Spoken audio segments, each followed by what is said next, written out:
একজন মা কখন মানে তার বাচ্চাকে কোলে নিয়ে সেই ভিক্ষার জন্য হাত পাতে?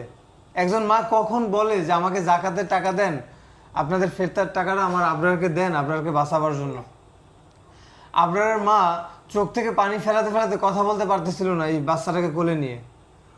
আসলে একজন মাই জানে মানে সময়টা কতটা ভয়ঙ্কর, যে একটা বাচ্চাকে কোলে নিয়ে একজন মা প্রত্যেকটা মুহূর্ত মানে সে আল্লাহর কাছে বলতেছে, আল্লাহ আমার বাচ্চাটাকে আমার কোলে বাঁচাই রাখেন।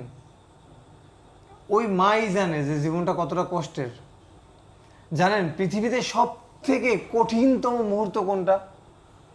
মানে আমি যতটুকু জানি, মানে আমি তো আমার মাকে হারাইছি, কিন্তু যত মুরব্বীদের কাছে শুনি যে পৃথিবীতে সব থেকে কঠিন মুহূর্ত হইল মানে সন্তানের লাশ বাবার কাঁধে, বাবা মায়ের সামনে সন্তানের লাশ, আর সন্তানের কাঁধে যখন বাবা মায়ের লাশ থাকে, এটা সব থেকে পৃথিবীর একটা মানে কঠিনতম একটা মুহূর্ত।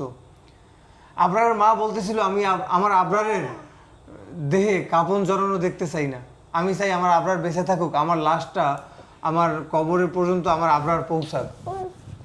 আসলে মানে এইটা আমি আপনাদেরকে বুঝাইতে পারবো না, হয়তো আবরারের মায়ের চোখের পানিও আপনাদেরকে বুঝাইতে পারছে কিনা জানি না। আর বুঝাইতে না পারলে তো এখন পর্যন্ত আপনারা 11 লক্ষ টাকা পাঠান নাই।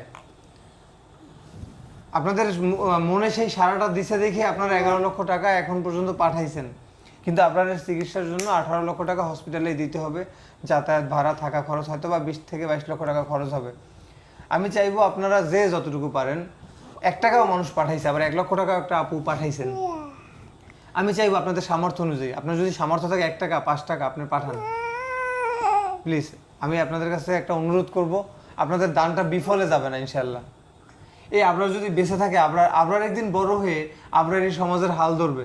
আবরার একদিন বড় হয়ে হয়তোবা আবরার চিন্তা করবে, আমার চিকিৎসাটা মানুষের দানের টাকায় হয়েছে, কিন্তু আমিও সমাজের জন্য ভালো কিছু করতে চাই।